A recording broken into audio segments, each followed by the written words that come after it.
The sex for grades culture that exists in many African universities today is a very real problem that was recently brought to light by the brilliant BBC documentary, Sex for Grades. So it is a good thing then that the issue is getting more exposure in the new Netflix film, Citation. And who better to handle such a delicate subject matter than Kunle Afolayan, one of the most respected Nigerian directors working today. Except I quickly found out while watching Citation that something sounding great on paper doesn't necessarily translate to it being all that great in its execution. Hi guys, Michael Obayemi here, and today I'm reviewing the new Kunle Afolayan film, Citation. Based on a true life story, the movie depicts the story of a master's level student named Moremi, who catches the fancy of a foreign exchange teacher, Professor Lucien.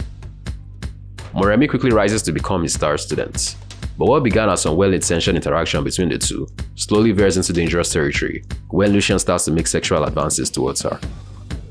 This will culminate in a rape attempt that Lucien tries to spin as Moremi being the one making the moves on him. Now, Moremi must do her best to convince the school's investigative panel of her innocence, or risk getting expelled from the school. The best thing about Citation was Jimmy Jean Louis, who plays the character of Professor Lucien. He was clearly the most accomplished actor on set, and his acting helped elevate the material. I especially loved the depictions of his early interactions with Moremi. Most of the dialogue in those scenes were spoken in a fluent mix of English and French, which felt organic. And by extension, Temi Otedola also deserves an honorable mention for her portrayal of Moremi. She proved to be a capable lead, despite this being her first acting gig. While the acting from the two leads were more than adequate, the same cannot be said for the remainder of the cast. There were just too many ham-fisted deliveries, which always threatened to pull me out of the experience the movie was trying to create. I won't name any names, but you know the culprits when you see them. Then there's the movie's tone, which was all over the place as it skirted between melodrama, comedy, and even romance, with little to no warning before making those switches. There's nothing inherently wrong with works that jump between disparate styles, but the problem here was that none of it seemed to gel particularly well together, resulting in a hodgepodge that never flowed smoothly from scene to scene. Exacerbating the issue is the fact that the film also employs a non-linear narrative structure, with the investigative panel serving as a framing device for several flashbacks that fleshed out the backstory. But the movie never really did a good job of marking his many time jumps outside of those sequences, making it harder than necessary to piece together the sequence of events making up its overall narrative.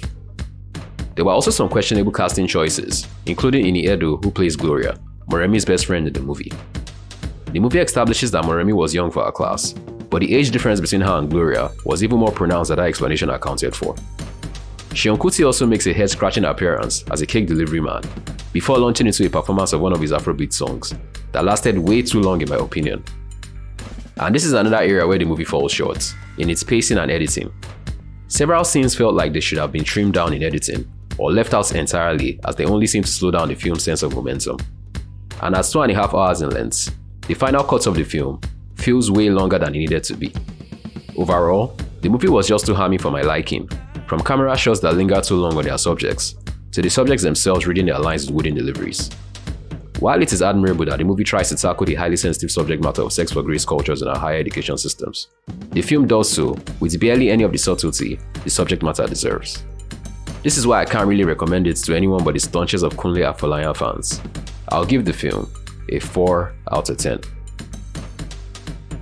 Are you a fan of Kunle Afolayan? Let me know in the comment section down below. Also be sure to like this video if you enjoyed watching this review, and to subscribe to the channel if you'd like to see more reviews like this in the future. And until the next one, this is Michael signing off.